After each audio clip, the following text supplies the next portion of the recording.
Bueno, vamos a continuar entonces con este proceso de despertar de la conciencia. Y vamos a hablar un poco de ese arraigo biológico, esas funciones animales que tenemos los seres humanos. Bien, no podemos desconocer esa parte biológica, animal. Somos, como diría Aristóteles, animales racionales, pero animales. Bien. Y nos cuesta de pronto un poco de trabajo aceptar esto, porque el ser humano es arrogante y el desequilibrio ecológico que existe es a consecuencia de eso. Pero realmente somos un ser vivo como cualquier otro ser vivo que habita esta tierra. Y bueno, una capacidad animal es la capacidad de adaptarse a las circunstancias y de experimentar el entorno, la realidad. Eh, Todo animal para poder adaptarse tiene que escuchar, experimentar, sentir ese entorno. Bien, si hace calor, si hace frío, escuchar, olfatear, etcétera. Y eso, esa capacidad está en nosotros. Esto nos lleva a darle una importancia a esta capacidad de sentir, de experimentar, que lastimosamente la hemos perdido. El hombre y la mujer de hoy casi siempre está eh, inundado de ruido, de información, casi siempre está absorbido por recuerdos, casi siempre está preocupado por situaciones que podrían suceder o no en el futuro, y esto nos quita la posibilidad de experimentar. De hecho, uno de los padres de la psicología, Wilhelm Wundt, que sentó las bases experimentales de la psicología, del estudio de la psicología. Sus primeros estudios y su primer interés fue precisamente en esta experiencia inmediata, en el estudio de la conciencia inmediata. Entonces, con esto quiero resaltar un poco de que no es charlatanería, no es pseudociencia, es algo que se viene estudiando desde los inicios de la psicología y de la psicología experimental, ¿no? De hecho, pues una definición de neurosis para muchos terapeutas es la incapacidad de vivir la experiencia. Bien, la incapacidad de vivir la experiencia, de estar aquí y ahora. Para muchos psicólogos y muchas escuelas de psicología, la neurosis es esa incapacidad de vivir esa experiencia. Y bueno, en términos generales, la neurosis son emociones descontroladas, desadaptadas, que no llega a ser un tema de alucinaciones ni de delirios, ¿no? No se trata de eso, pero sí es un tema muy emocional, sin control, desadaptativo, lógicamente, y tener pues esa capacidad de vivir la experiencia inmediata puede ser un antídoto, bien, para esa neurosis. Y lo interesante, aquí hago un paréntesis, es que muchas tradiciones espirituales y filosóficas eh, muy antiguas, de la China, de la India, eh, nos hablan de esto y hacen un énfasis muy fuerte en esto. Entonces, los biólogos dicen algo aquí muy interesante, hablando de esa parte animal, hablando de esa parte biológica. Ellos dicen, por ejemplo, algo que es muy interesante, de cómo el desarrollo filogenético de una persona, de un ser humano, ontogenético, perdón, tiene mucho que ver con el desarrollo evolutivo de la especie, con lo filogenético, ahora sí. Entonces, cómo cuando estamos en el vientre pues de nuestra mamá, cuando somos un embrión, somos muy parecidos a un protozoo, y a los 12 días pues ya parecemos un pez, y a los 30 días un lagarto, y a las 9 semanas un retoño de musaraña, y a las 18 semanas pues ya el bebé parece ya un bebé de mono. Bien, esta similitud es como muy evidente, ¿no? Que tiene que ver con la evolución del ser humano y con nuestra conexión con esa filogenia, con esa familia que tenemos, pues, genética, natural y que somos parte de la naturaleza. Así nos cueste trabajo aceptarlo, pues hay demasiadas evidencias que están allí. Y volviendo al tema, pues somos seres vivos, seres biológicos, y ahí es muy importante, pues, vuelvo y repito, ser humildes y aceptar pues esa naturaleza que hay en nosotros. Piaget decía que siempre estamos como en una continua crisis adaptándonos a las situaciones, ¿no? Volviendo a este tema, pero ya metiéndole psicología, no solo biología, sino psicología.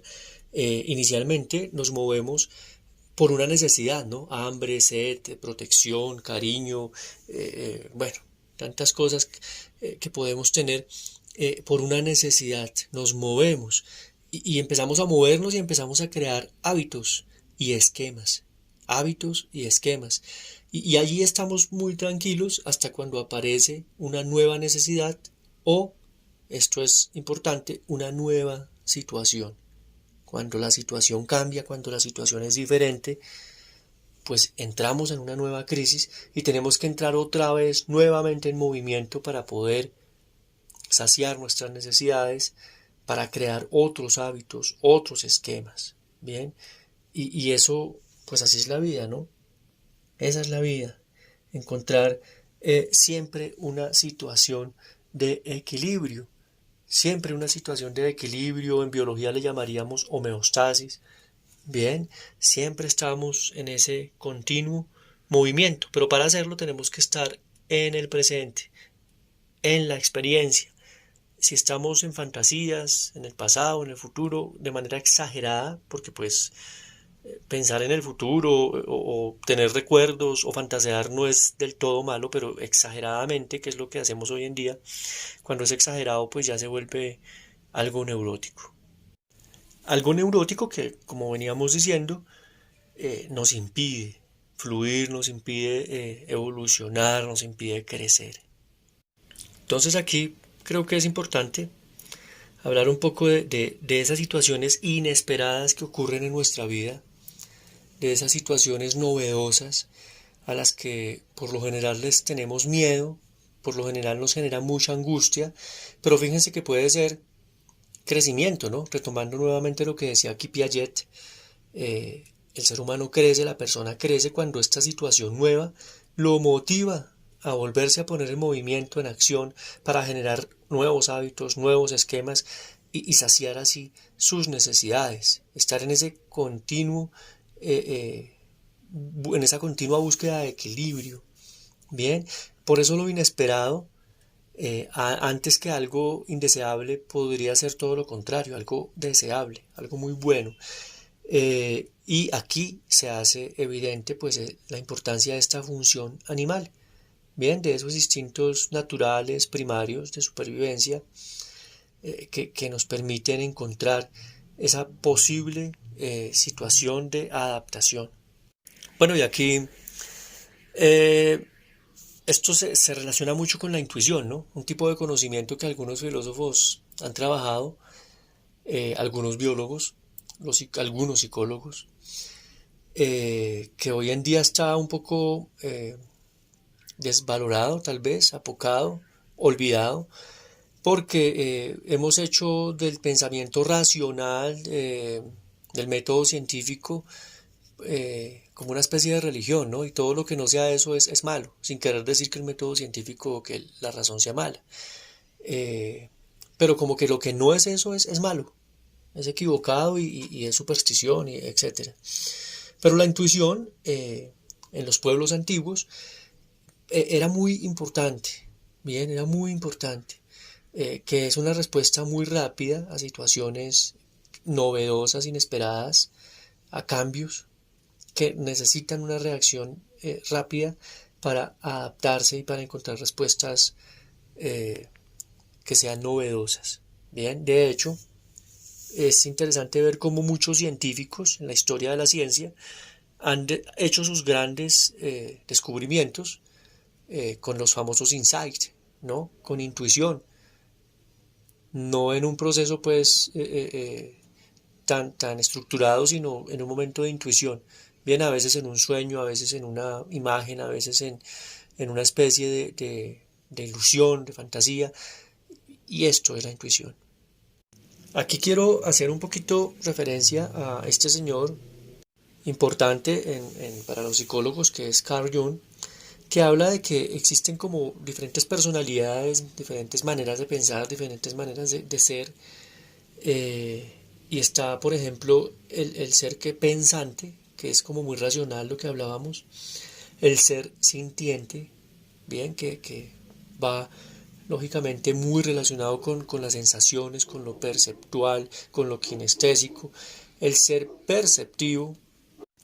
Este ser perceptivo pues tiene que ver también con lo sintiente, pero no, menos emocional, menos emotivo, más de los sentidos y cómo estos sentidos pues se conectan con el discernimiento, con el pensamiento. Y fíjense que aquí dice Carl Jung que está el modo de ser, de personalidad, de pensar, que es el intuitivo, precisamente el que estamos trabajando acá. Lógicamente, esta teoría es mucho más compleja y mucho más profunda. Carl Jung, si quieres profundizar, pues lo puedes hacer, buscar el autor y es muy interesante. Entonces, esto inesperado, esta función animal, esta capacidad de adaptarse, de equilibrarse, de generar esquemas que nos permitan encontrar equilibrios y saciar nuestras necesidades, tienen mucho que ver con el contacto, en el que hablábamos en nuestra primera sesión, esa función de contacto, de contactar con la realidad, de estar en ese precontacto, en ese postcontacto. Fíjense que tiene mucho que ver con esto. Y aquí no solamente es un contacto con la naturaleza, con los objetos, sino con las personas, ¿bien? Y todo lo que ocurre en esa relación con, con, con las personas, donde yo me siento y percibo y pienso, pero el otro también está sintiendo, está percibiendo. Y en terapia gestal se habla del ajuste creador o ajuste creativo. Y fíjense cómo todo se conecta, ¿no? Este ajuste creador es supremamente importante para nosotros, para el ser humano. Muchas veces, vuelvo y repito, cuando estamos un poco neuróticos o neuróticos, es difícil para nosotros tener ajustes creativos o creadores porque no estamos con los pies en la tierra, como decimos, ¿bien? No estamos en el momento, no estamos escuchando nuestra realidad, no la estamos sintiendo, no la estamos leyendo, nuestra cabeza está como en otro lado. Y por eso es muy importante estar aquí y ahora, que es una de las premisas precisamente de la terapia gestal. Y aquí hablamos también del éxtasis. El éxtasis es un momento especial de la conciencia que también en pueblos antiguos era muy importante. Este éxtasis que es como una transgresión de ir a lo desconocido, de estar fuera de sí, es supremamente importante para cuando estamos, vuelvo y repito, como neuróticos, un poco neurotizados, volver otra vez a darnos cuenta de lo que necesitamos, conectar con nuestra esencia y poner nuevamente los pies en la tierra para generar nuevos hábitos, nuevos esquemas y enfrentarnos a esas nuevas situaciones y llegar a ese ajuste creativo del que hablamos. Y en esto es importante la otra persona para co-crear, para construir con el otro, para escucharnos y retroalimentarnos. Estos éxtasis que son como un estado de conciencia incrementada se pueden generar por medio del encuentro terapéutico con un psicólogo, se puede generar por medio de temas espirituales, se puede generar con la naturaleza, pero lo interesante es no cerrarse la banda y tener presente que con el arte inclusive, que estos momentos de éxtasis son muy importantes y a veces los vemos como adornos innecesarios, como estorbos, como algo trivial, pero realmente forma parte de lo que somos y puede ser muy iluminador y muy sanador. Por eso es importante no perder la capacidad de maravillarnos, porque cuando nos maravillamos y estamos en esos éxtasis, somos capaces de hacer consciente eso que era inconsciente, eso de lo que no nos dábamos cuenta, y somos capaces de comprender, en el amplio sentido de la expresión, comprender qué nos está pasando, qué está ocurriendo, qué está pasando en nuestro entorno. Bien, para así, vuelvo y repito, co-crear junto con el otro nuevas realidades y llegar a estos ajustes creativos que son tan importantes. Muchas gracias por estar acá.